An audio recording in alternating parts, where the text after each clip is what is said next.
You will hear a number of different recordings, and you will have to answer questions on what you hear. There will be time for you to read the instructions and questions, and you will have a chance to check your work. All the recordings will be played once only. The test is in 4 sections. At the end of the test, you will be given 10 minutes to transfer your answers to an answer sheet. Now turn to Section 1.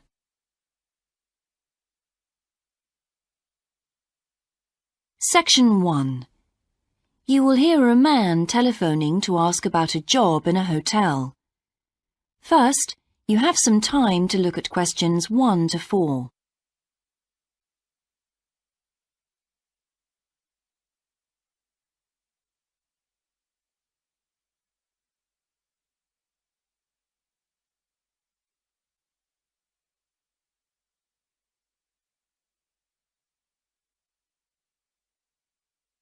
You will see that there is an example that has been done for you. On this occasion only, the conversation relating to this will be played first. Hello, West Bay Hotel. Can I help you? Oh, good morning. I'm ringing about your advertisement in the Evening Gazette. Is that the one for temporary staff? That's right. The advertisement is for temporary staff, so temporary has been written in the space. Now we shall begin. You should answer the questions as you listen, because you will not hear the recording a second time. Listen carefully and answer questions 1 to 4. Hello, West Bay Hotel. Can I help you? Oh, good morning. I'm ringing about your advertisement in the Evening Gazette. Is that the one for temporary staff? That's right. Yes, I'm afraid the person who's dealing with that isn't in today, but I can give you the main details if you like. Yes, please. Could you tell me what kind of staff you're looking for? We're looking for waiters at the moment. There was one post for a cook, but that's already been taken. Oh, right. What are the hours of work? There are 2 different shifts. There is a day shift from 7 to 2 and a late shift from 4 till 11. And can people choose which one they want to do? Not normally, because everyone would choose the day shift, I suppose. You alternate from one week to another. OK, I'm just writing all this down. What about time off? You get 1 day off, and I think you can negotiate which one you want. It's more or less up to you, but it has to be the same one every week. Do you know what the rates of pay are? Yes, I've got them here. You get £5.50 an hour, and that includes a break. Do I have to go home to eat, or...? You don't have to. You can get a meal in the hotel if you want to, and there's no charge for it, so you might as well. Oh, good. Yes, so let's see. I get £231 a week. You'd also get tips. Our guests tend to be quite generous. Before you hear the rest of the conversation, you have some time to look at questions 5 to 10.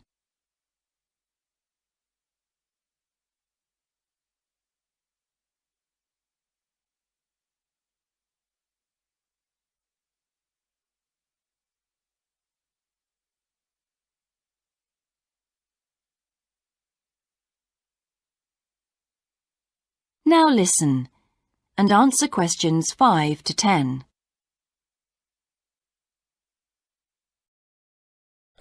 Is there a uniform? What about clothes? Yes, I forgot to mention that. You need to wear a white shirt, just a plain one, and dark trousers. You know, not green or anything like that. And we don't supply those. That's okay, I've got trousers.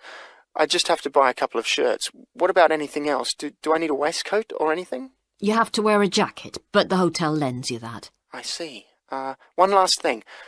I don't know what the starting date is. Just a minute. I think it's sometime around the end of June. Yes, the 28th, in time for the summer. That's great. I'm available from the 10th. Oh, good. Well, if you can call again, you need to speak to the service manager. Her name's Jane Irwin. That's URWIN, and she'll probably arrange to meet you. OK, and when's the best time to ring? Could you call tomorrow? She usually starts checking the rooms at midday, so before then if you can, so she'll have more time to chat. I'll just give you her number because she's got a direct line. Thanks. It's 832-009. 823-009. 832. Oh, OK. Yes, I'll do that. And by the way, she will ask you for a reference, so you might like to be thinking about that. You know, just someone who knows you and can vouch for you. Yes, no problem. Well, thanks very much for your help. You're welcome. Bye. Bye. That is the end of section 1. You now have half a minute to check your answers.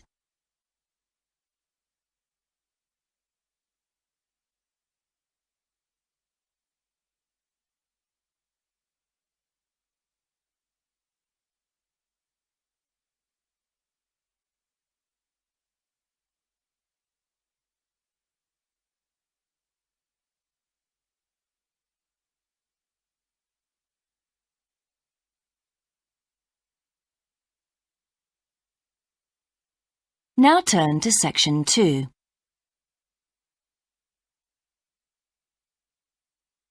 Section 2. You will hear a man being interviewed on local radio about a plan to improve a suburb called Red Hill. First, you have some time to look at questions 11 to 13.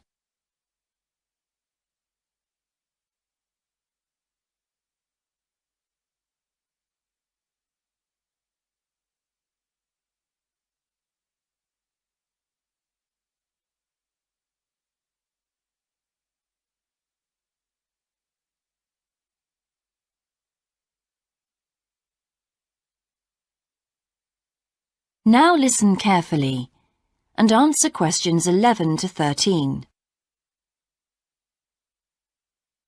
Good morning and welcome again to your city today. With me today is Graham Campbell, a councillor from the City Council. He'll be telling us about the plan to improve the fast-growing suburb of Red Hill. Good morning, Graham, and welcome to the show. Good morning, Carol. Now, Graham, I understand that there has been a lot of community consultation for the new plan. Yes, we've tried to address some of the concerns that local groups told us about. People we've heard from are mainly worried about traffic in the area, and in particular the increasing speed of cars near schools. They feel that it's only a matter of time before there's an accident as a lot of children walk to the school. So we're trying to do something about that. Another area of concern is the overhead power lines. These are very old, and a lot of people we spoke to asked if something could be done about them. Well, I'm happy to report that the power company have agreed to move the power lines underground at a cost of $800,000.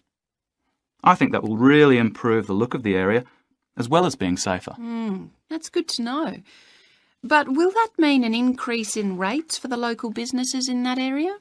Well, the power company have agreed to bear the cost of this themselves after a lot of discussion with the council. This is wonderful news, as the council now has some extra funds for us to put into other things like tree planting and artwork. Before you hear the rest of the interview, you have some time to look at questions 14 to 20.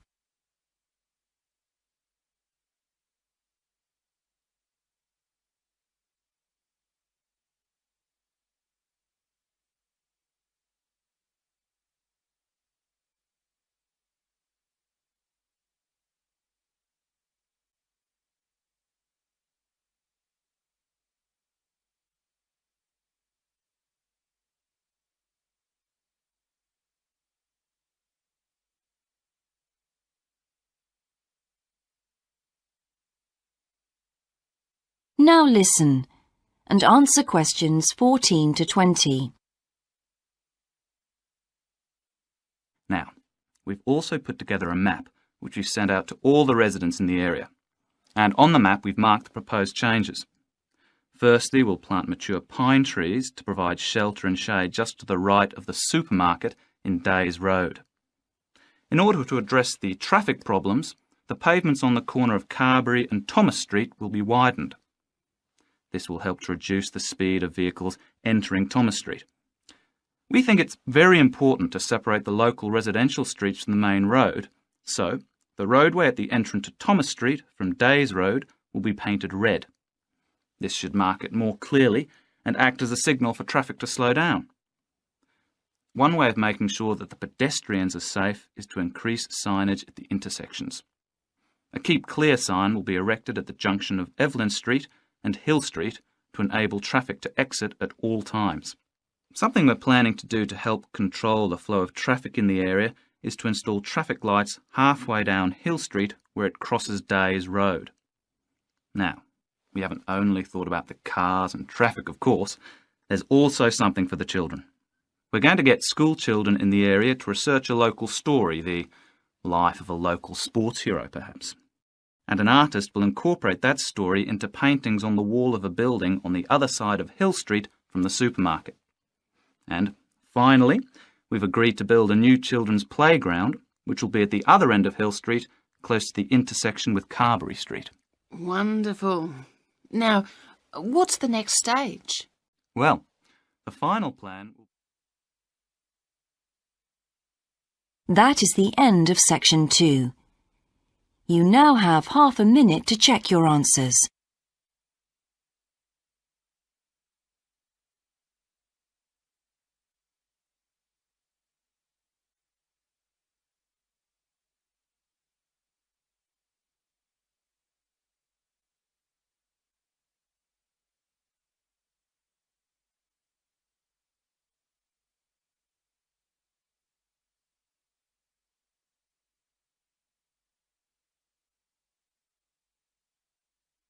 Now turn to section 3.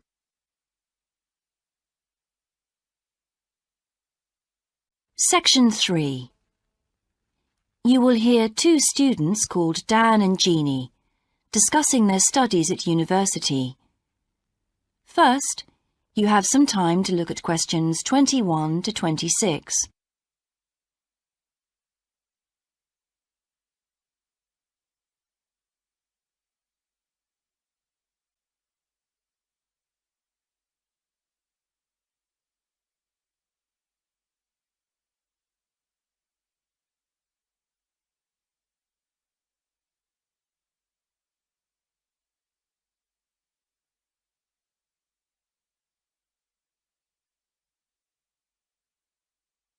Now listen carefully and answer questions 21 to 26. Hi Jeannie, how's it going? Oh, hello Dan. Pretty well, thanks. Have you managed to get the money for the course yet? Yes, that's all sorted out now, thanks. It took long enough though. It was practically a year ago that I applied to my local council for a grant, and it took them 6 months to turn me down. That's really slow.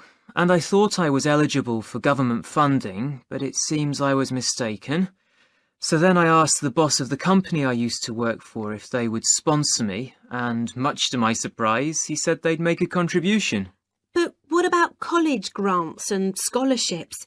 There must be some you could apply for. Yes, there are, but they're all so small that I decided to leave them until I was desperate. And in fact, I didn't need to apply. My parents had been saying that as I already had a job, I ought to support myself through college.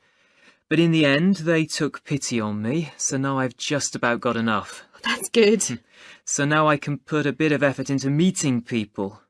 Haven't had time so far. Any suggestions? What about joining some college clubs?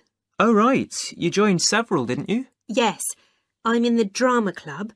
It's our first performance next week, so we're rehearsing frantically, and I've got behind with my work, but it's worth it. I'm hoping to be in the spring production too. I've never liked acting. Are you doing anything else? I enjoyed singing when I was at school, so I joined a group when I came to college.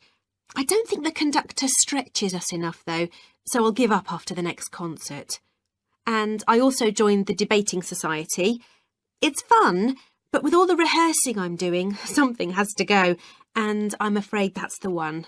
Do you do any sports? Yes, I'm in one of the hockey teams. I'm not very good, but I'd really miss it if I stopped. I decided to try tennis when I came to college, and I'm finding it pretty tough going. I'm simply not fit enough. Nor me. I think I'll give that a miss. I'm hoping it'll help me to build up my stamina, but it'll probably be a long haul. Good luck. Thanks. How are you finding the course? I wish we had more seminars. What? I'd have thought we had more than enough already. All those people saying clever things that I could never think of. It's quite interesting, but I wonder if I'm clever enough to be doing this course. I find it helpful to listen to the other people. I like the way we're exploring the subject and working towards getting insight into it. How do you get on with your tutor? I don't think I'm on the same wavelength as mine, so I feel I'm not getting anything out of the tutorials.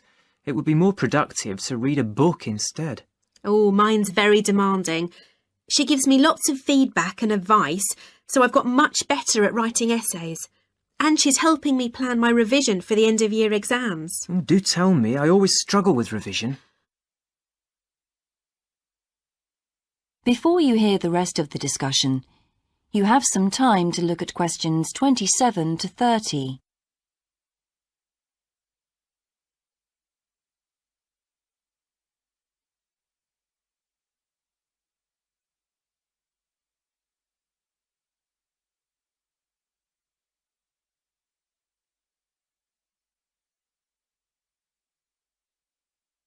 Now listen and answer questions 27 to 30.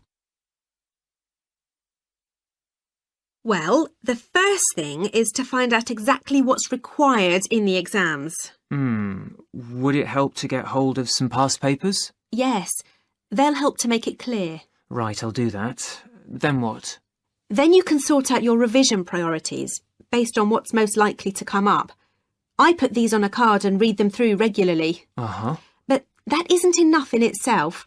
You also need a timetable to see how you can fit everything in the time available.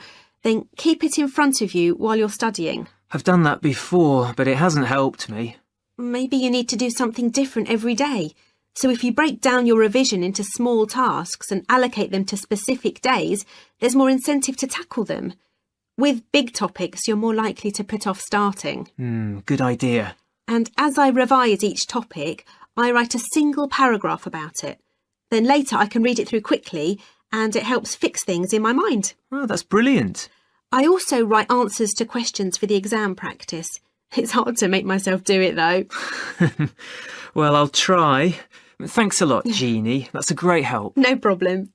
See you around. Bye. That is the end of section 3. You now have half a minute to check your answers.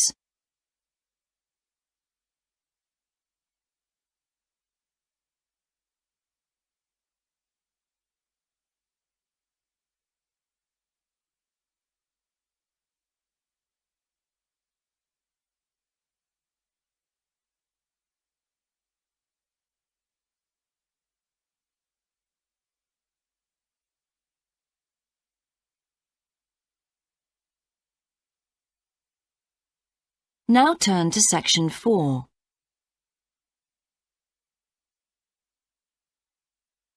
Section 4. You will hear a lecturer giving a talk about Australian rock art to a group of archaeology students. First, you have some time to look at questions 31 to 40.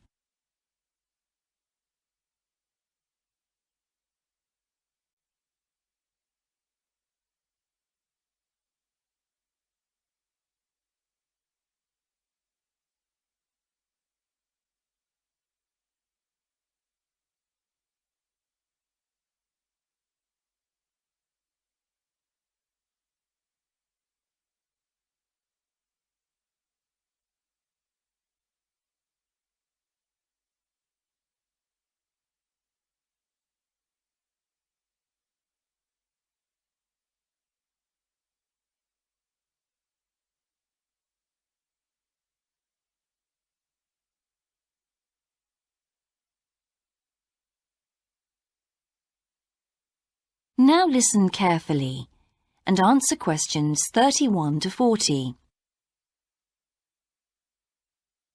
Good morning, everyone. I've been invited to talk about my research project into Australian Aboriginal rock paintings. The Australian Aborigines have recorded both real and symbolic images of their time on rock walls for many thousands of years.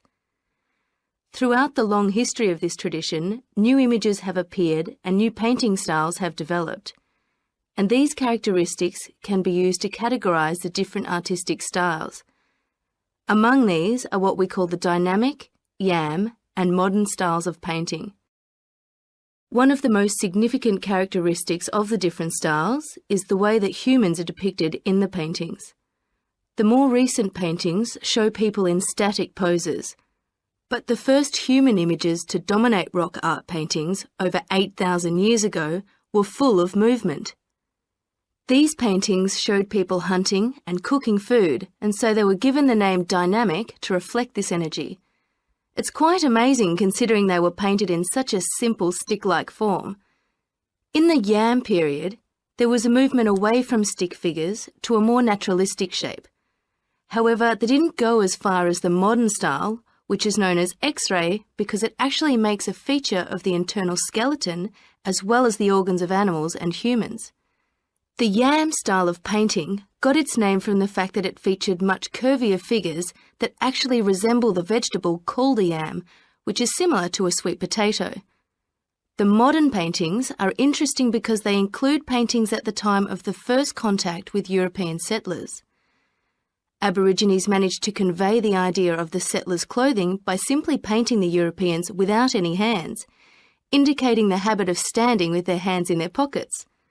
Size is another characteristic. The more recent images tend to be life-size or even larger, but the dynamic figures are painted in miniature. Aboriginal rock art also records the environmental changes that occurred over thousands of years.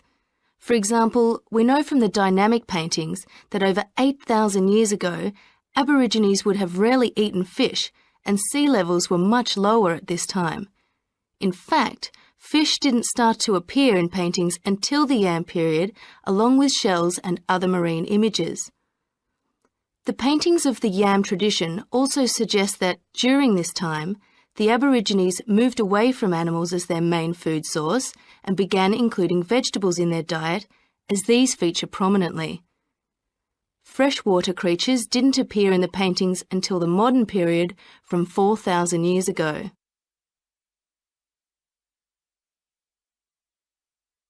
So these paintings have already taught us a lot. But one image that has always intrigued us is known as the rainbow serpent. The rainbow serpent, which is the focus of my most recent project, gets its name from its snake or serpent-like body, and it first appeared in the yam period 4,000 to 6,000 years ago. Many believe it is a curious mixture of kangaroo, snake and crocodile. But we decided to study the rainbow serpent paintings to see if we could locate the animal that the very first painters based their image on. The yam period coincided with the end of the last ice age. This brought about tremendous change in the environment, with the sea levels rising and creeping steadily inland. This flooded many familiar land features and also caused a great deal of disruption to traditional patterns of life, hunting in particular.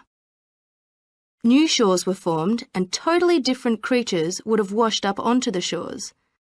We studied 107 paintings of the rainbow serpent and found that the one creature that matches it most closely was the ribboned pipefish, which is a type of seahorse. This sea creature would have been a totally unfamiliar sight in the inland regions where the image is found, and it may have been the inspiration behind the early paintings. So, at the end of the Ice Age, there would have been enormous changes in animal and plant life. It's not surprising, then, that the Aborigines linked this abundance to the new creatures they witnessed. Even today, Aborigines see the rainbow serpent as a symbol of creation, which is understandable given the increase in vegetation and the new life forms that featured when the image first appeared. That is the end of section 4. You now have half a minute to check your answers.